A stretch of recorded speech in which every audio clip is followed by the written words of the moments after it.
Once upon a time, in the bustling city of Lagos, Nigeria, lived a young couple, Daniel and Amara. Their love story had once been the talk of their university campus. They were inseparable best friends, lovers, and soulmates.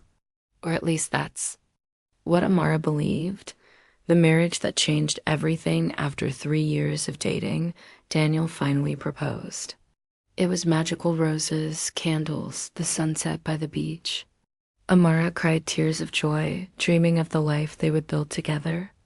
She believed she had found the one who would never stop choosing her, but everything changed after the wedding. In the first few weeks, Daniel was still sweet, attentive, and passionate, but slowly the warmth began to fade. His texts became shorter. His eyes stopped searching for her in a crowded room. He spent more time on his phone, laughing at things she couldn't see. He came home late, offering tired excuses. And when he was home, he was distant. Amara, the once radiant bride, started to dim. She cooked his favorite meals. She wore the dresses he loved. She whispered sweet words in bed, but he either turned away or slept like a stone. It was as if the man who vowed to love her had vanished and left behind a ghost with his face. Her silent pain. Amara didn't complain at first. She believed it was just the stress of work, of adjusting to married life. But weeks turned into months. The distance grew. The silence in their bedroom became louder than words. She cried into her pillow when he couldn't hear. She prayed at night, asking God to return her husband to her. But nothing changed, and Daniel, he felt nothing was wrong. He thought marriage was just supposed to get boring eventually. He stopped noticing how Amara's smile no longer reached her eyes. He ignored the sadness in her voice, the hunger in her touch, until one night, everything changed. The name that shattered his sleep. It was past midnight. The air was warm. Daniel had come home earlier than usual, and for once, they both lay in bed at the same time. Amara had her back turned to him. He assumed she was asleep, but then he heard her. She moaned softly in her sleep, almost like a whisper. Chaik, oh, Chaik. Daniel's eyes snapped open. Chaik. His heart thundered in his chest. That wasn't his name. That wasn't even a nickname. It was a name he hadn't heard in years, a name from her past. Who the hell was Chaik? He shook her awake, his voice trembling. Amara, wake up. Who is Chaik? She blinked slowly, confused, startled. But then, instead of answering, she turned her face away, her eyes welling with tears. That night, Daniel didn't sleep. And for the first time in months, he noticed her. The truth she finally spoke the next morning, over breakfast. He sat across from her, in silence. She looked tired, distant. He asked again, this time gently, Amara, please, who is Chaik? She looked up, and for the first time in a long time, she spoke the truth. Chaik was the man who used to love me. Before you came into my life.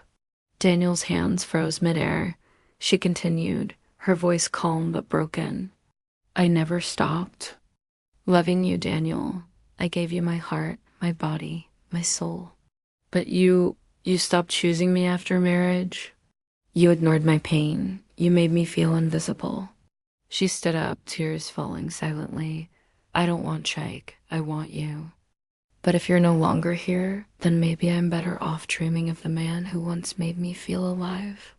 Daniel felt a knife twist in his chest.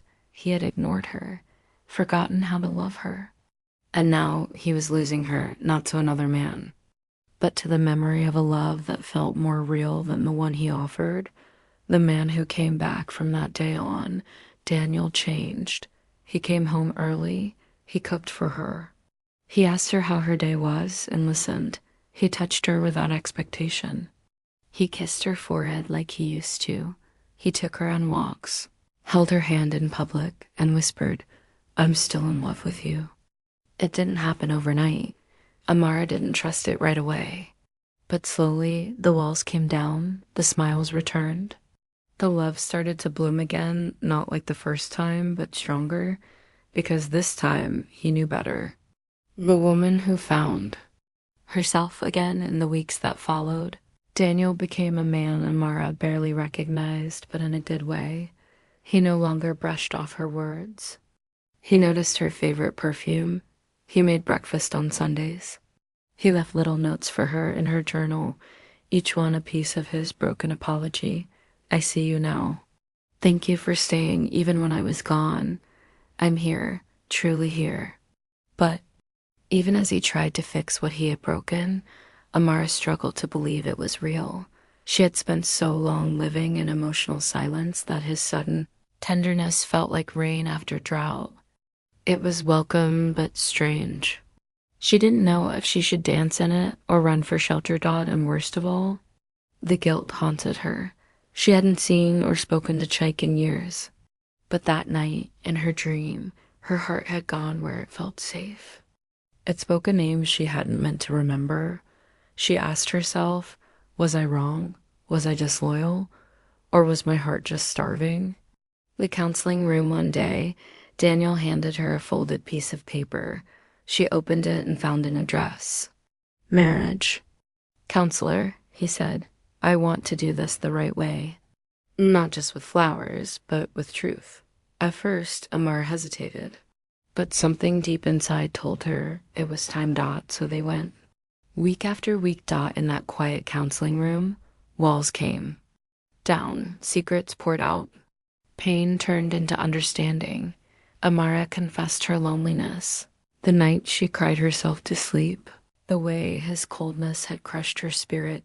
Daniel admitted how he had let his ego get in the way, how he thought providing money was enough, how no one had ever taught him how to stay in love, only how to win it. The therapist said something that stayed with them both. Love isn't a finish line. It's a garden. You water it or it dies. And so they watered it together. The night she called his name one evening, months later, Daniel was reading a book in bed. Amara was asleep beside him, curled up like a child. He leaned over to kiss her forehead. That's when he heard it. She stirred in her sleep and whispered, Daniel. He froze, but this time it wasn't in fear. It was awe. She had said his name. Not Chike's, not a ghost from her past, his name. And in that soft murmur, he heard forgiveness. He heard trust. He heard love trying again. Tears welled in his eyes because now he knew. She was dreaming of him. And this time, he was truly worthy of her dreams. Epilogue. A new kind of love years later. They sat under the mango tree in their backyard, watching their little daughter play with petals. Daniel held Amara's hand and smiled. Do you remember the name you said in your sleep that night? She laughed softly. You never told me what I said. He leaned in and whispered, You said Daniel. She looked at him, eyes full of light. Of course I did. You finally became the man I always believed you could be. And in that moment, they knew. Their love story didn't start at the wedding. It started the night. They almost lost each other, but chose to fight back. When the past comes knocking, 2 years had passed since the night. Amara moaned another name in her sleep. Since then, life had been kind. Daniel remained consistent, not perfect, but present. He laughed more. He held her during storms, inside and out. Amara, once broken, had learned to speak again, not just to him, but to herself. She had picked up painting, started a small business online, and smiled more with her eyes than ever before. But life has a way of testing what you claim to love, and that test came on an ordinary afternoon. The message that shook her. Amara was checking her business emails when she saw it from Chico's subject. I saw your recent artwork, and I'm proud of you. Her hands trembled. She hadn't heard from him in nearly 5 years. She stared at the screen, her heart beating loud.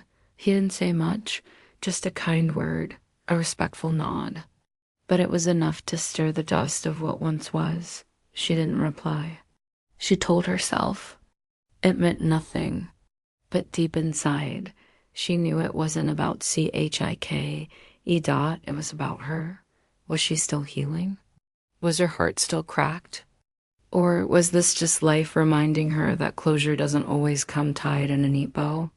That evening, she told Daniel. He didn't explode. He didn't question her loyalty. He simply asked, "Do you still have feelings for him?" She hesitated. Dot then whispered, "No, but I think a part of me still aches from who I used to be when I was with him." Daniel nodded slowly. "Then maybe it's time we close that chapter properly, together." The meeting that set her free a week later, with Daniel's support, Amara agreed to meet Chike in a public cafe during the day, just once for peace. She walked in calmly, dressed with quiet confidence. Chike stood to greet her. He hadn't changed much, same kind eyes, same gentle voice. They spoke like old friends. No flirting, no sparks. Just clarity. He told her, "Back then, I thought we were forever. But looking at you now, I realize you found someone who earned your forever." She smiled softly. "And I became someone who knows what she's worth." When she left, she didn't look back. She got in the car where Daniel waited. He didn't ask questions. He just took her hand and kissed it. No jealousy, no pride. Only love. Part 4. Love. In its truest form, time passed and love matured.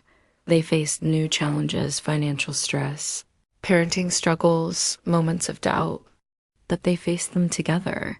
Daniel never stopped choosing her, and Amara never stopped choosing herself and him with equal strength. Their home wasn't perfect, but it was safe, real, alive.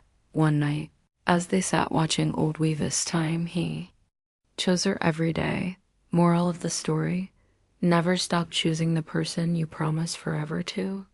Because love doesn't die all at once. It fades when it's ignored. And sometimes the name they whisper in their sleep tells you all you failed to hear when they were awake. The silence before the storm, 3 years into their healing. Everything looked beautiful on the outside. Amar's art business had grown into a full studio. Daniel got promoted and was now managing a regional branch. Their daughter was growing. Happy, clever like her mother. But sometimes the danger isn't in what's broken. It's in what's ignored again. Daniel had slowly begun to slip, not in the big ways, but in the small ones. He started checking his phone at dinner.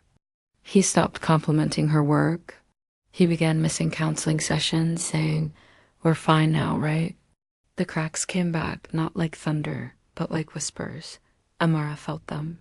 And this time, she didn't cry. She didn't beg. She watched. She waited. Until one night, sitting on their balcony, wine in hand, she said calmly, "Do you want to lose me again? Because I'm not going to moan another man's name this time. This time, I'll just leave." Daniel froze. She wasn't angry. She wasn't emotional. She was clear. And that scared him more than tears ever could. He put down his phone. "I didn't realize." She shook her head. "You didn't want to realize because the love was back and you got comfortable. But real love needs constant choosing. You don't fix a garden once. You tend it every season." He felt his chest tighten.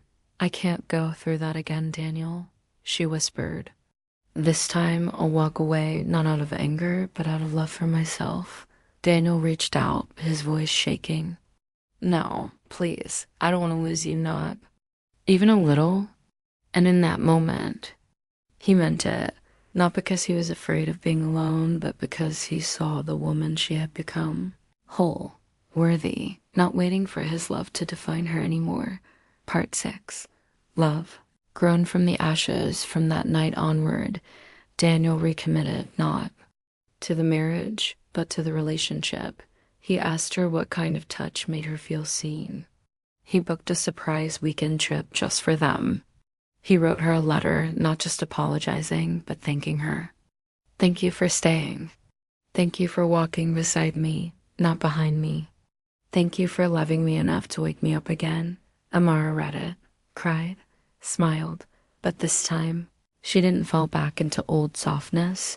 She remained firm, radiant, and honest, because the woman who once whispered another man's name was now a woman who knew her own, and that name was enough.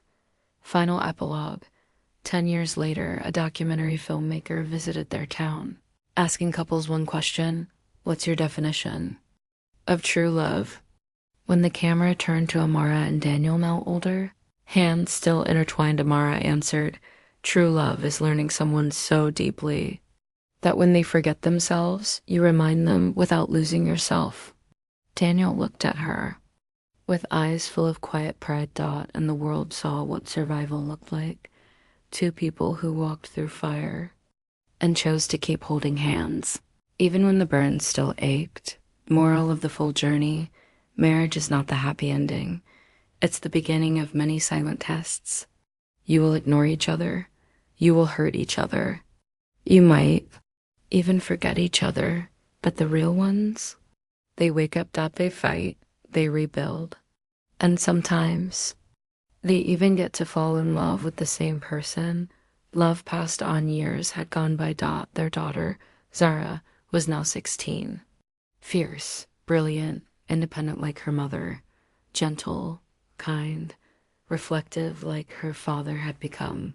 One evening, while Amara and Daniel were folding laundry, Zara walked in with a question that made them pause. How do you know when to leave someone? And how do you know when to stay? Amara smiled. Daniel looked up from the clothes in his hands. They weren't surprised teenage years bring love, heartbreak, confusion, but the question wasn't just for advice. It was for truth. So Amara put the clothes down, sat beside her daughter, and said, you leave when you are constantly becoming less of yourself to keep someone else comfortable. You stay when love makes you more of who you are. Zara looked at Daniel. And you, Dad? He chuckled softly. You stay when you're ready to fight the parts of yourself that stop you from loving right. Amara added gently, and if the other person doesn't meet you halfway, no matter how much you love them, you love yourself enough to walk away. Zara whispered. Her parents nodded. The silence that followed was peaceful, 3 hearts in the same rhythm. Generations learning together. Part 8. Her final letter on their 25th wedding anniversary. Amara gave Daniel a small wooden box. Inside was a handwritten letter, yellowed with time. To the man who forgot me once and never let it happen again.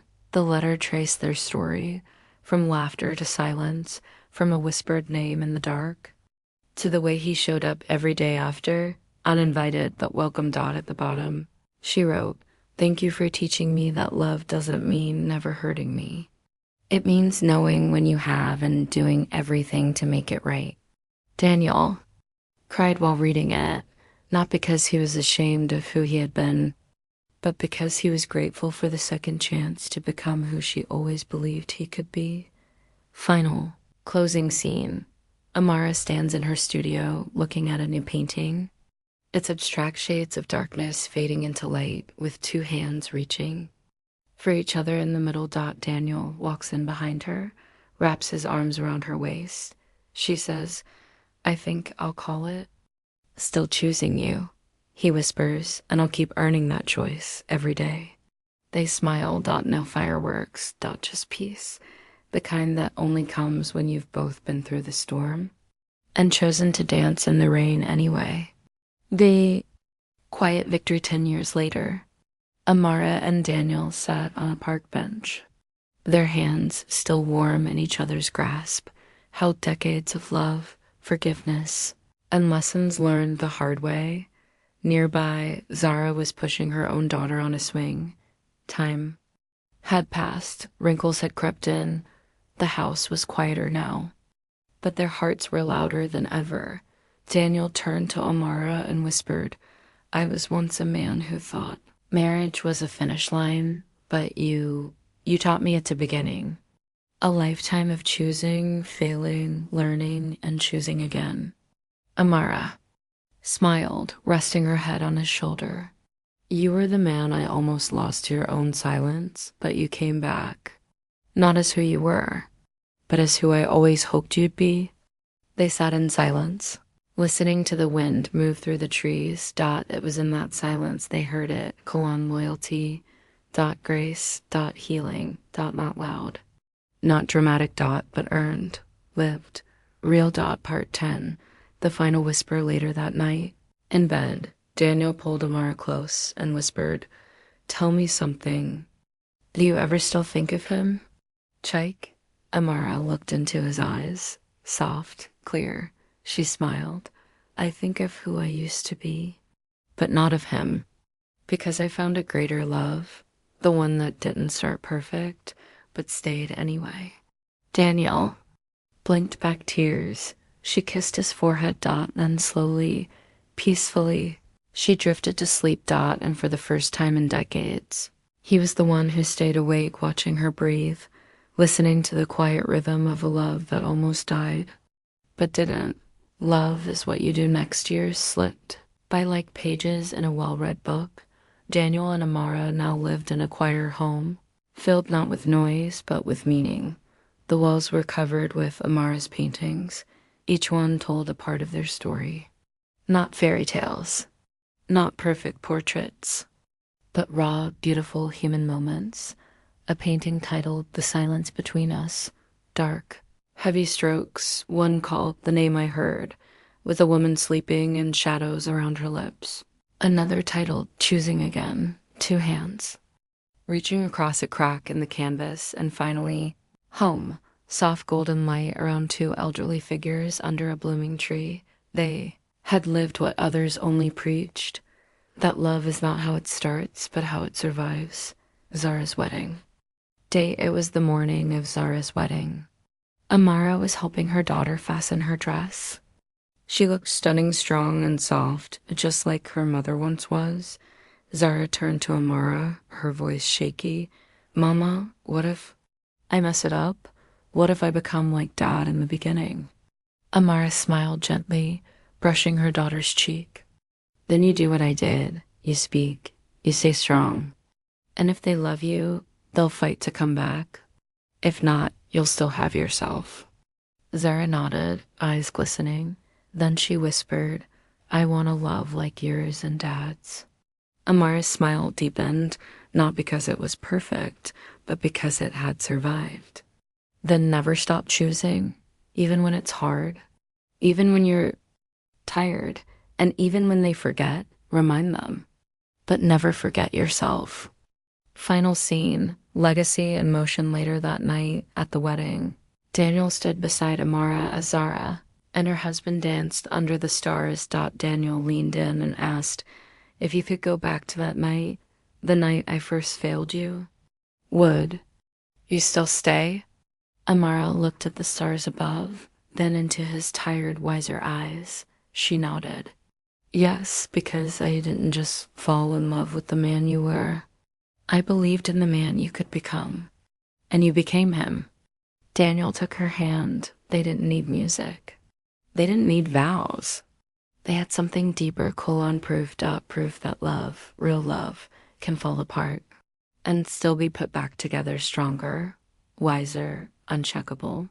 After the story ends, weeks after Zara's wedding, life slowed down again. The celebration faded.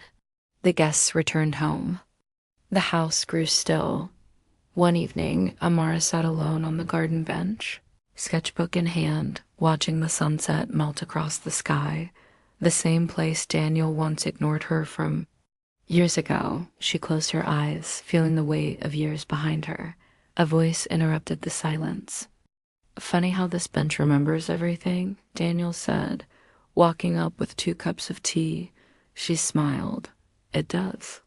They sat in the same spot they did when silence once tore them apart, but the silence now, it was different. It was full. It was safe. It was love, not the loud kind, but the kind that had fought and won.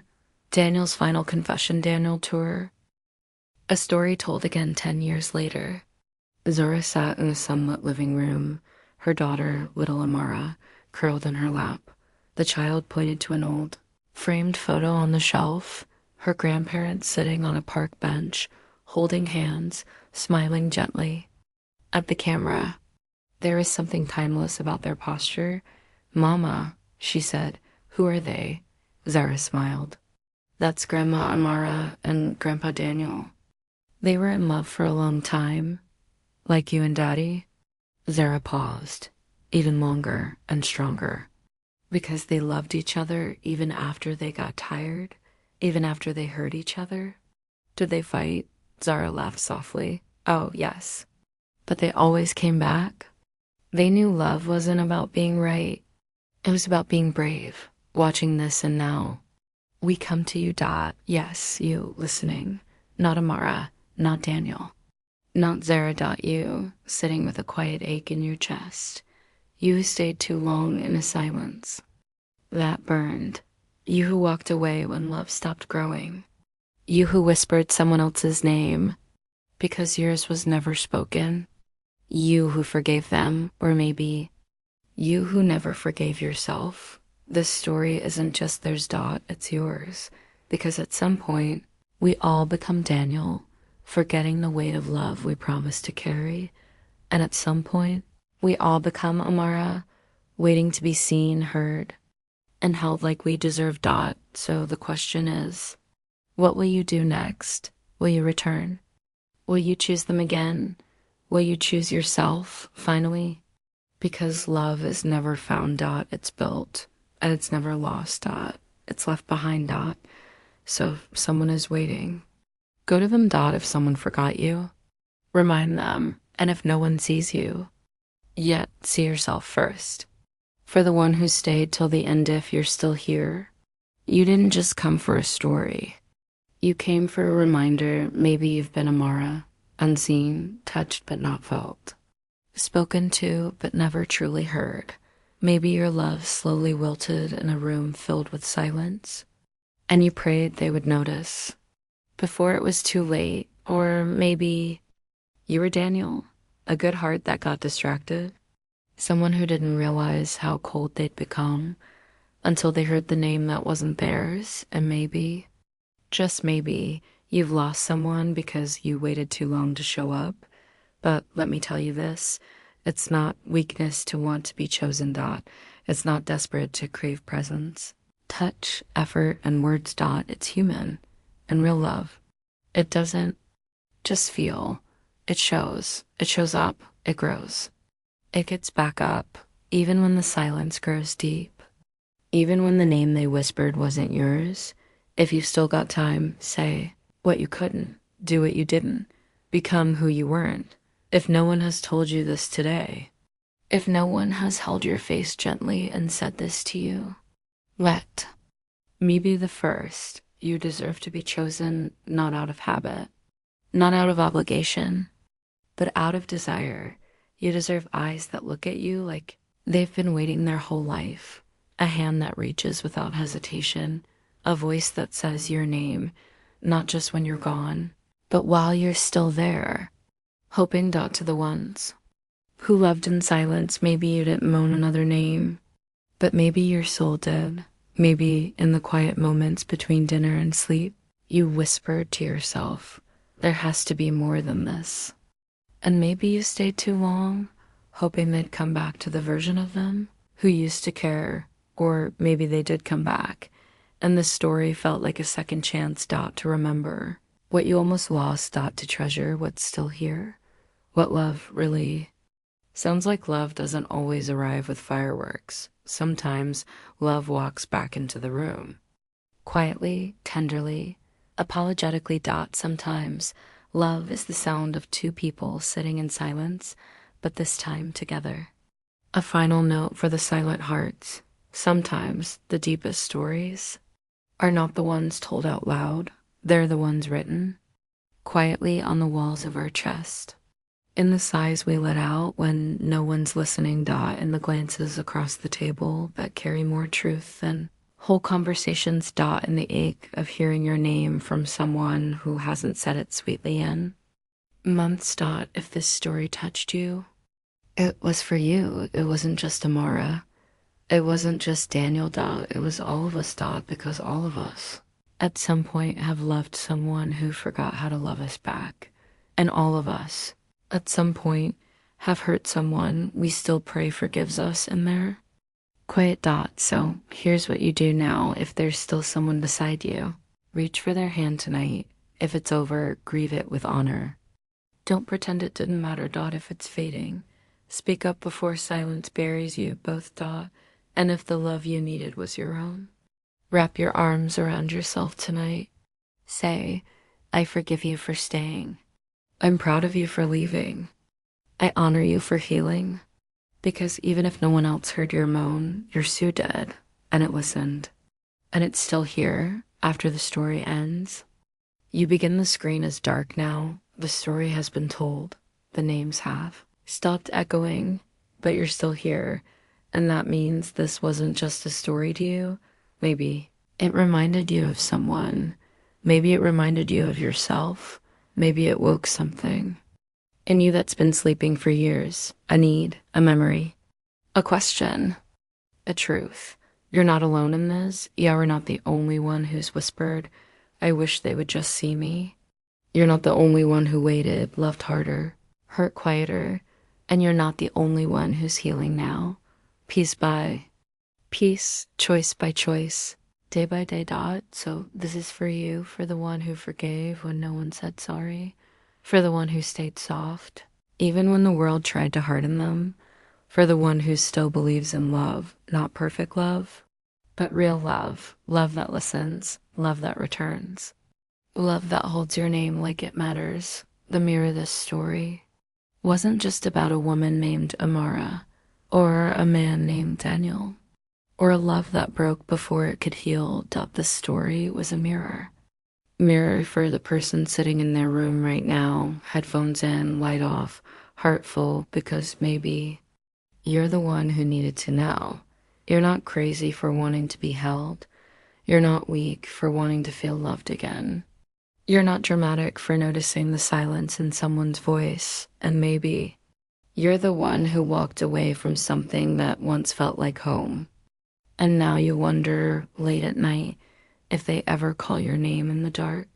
Or maybe you're the one who stayed through the cold seasons, the empty dinners, the aching smiles, not hoping, waiting, wishing for that one moment where they finally say your name with feeling. But hear this one last time. The most important name you'll ever call out with love is your own. Say it. Say it the way they didn't. Hold yourself the way they forgot to. Look at your reflection and whisper, I'm still here. I'm still worthy, and I'm still lovable. Let it echo. There's something sacred about the way a story ends, not because everything is solved, but because something inside you finally makes peace. So here's the piece I leave with you. If someone ever makes you feel invisible, don't raise your voice. Raise your value. Walk with your softness still intact. Keep your heart tender. Not everyone deserves access to the kindness in your silence. If you're the one who broke someone's heart, say the words they waited for, even if they never hear them, because healing isn't just for the ones who were hurt. It's also for the ones who did the hurting. And if you're still wondering, will I ever be loved like that? The answer is simple. You already are. You just have to choose the one love that never leaves you, your own. And still, she rose after all the nights she slept facing the wall, after all the mornings he left without saying goodbye, after all the times she cried into a pillow so no one would hear. She still got up. She still smiled at strangers. She still cooked for two. Even when she ate alone, she still hoped. Not for him anymore, but for herself. She didn't need revenge. She didn't need him to suffer. She didn't need anyone to explain why they stopped loving her, because she learned something more powerful. That silence can break your heart, but it can also rebuild it. Little Amara tilted her head. That's real love? Zara nodded. That's the only kind worth growing old with. Legacy of a love that chose to stay later that night. Zara opened her mother's old art journal. Inside were pressed flower petals from years ago, old sketches, smudged ink. On the last page was a letter. To the ones who come after us, you don't have to be perfect. Just be honest. Be brave enough to admit when you're wrong. And be loving enough to come back when you lose your way. Real love isn't lightning, it's a candle. You protect it, feed it, shield it when the wind comes. And even when it flickers, you don't walk away. You stay. You still choose. Love, Amara. Asterisk, asterisk, you watching this and now. We come to you. Yes, you listening. Not Amara, not Daniel, not Zara. You sitting with a quiet ache in your chest. You who stayed too long in a silence that burned. You who walked away when love stopped growing. You who whispered someone else's name because yours was never spoken. You who forgave them, or maybe you who never forgave yourself. This story isn't just theirs. It's yours. Because at some point, we all become Daniel, forgetting the weight of love we promised to carry. And at some point, we all become Amara, waiting to be seen, heard, and held like we deserve. So the question is, what will you do next? Will you return?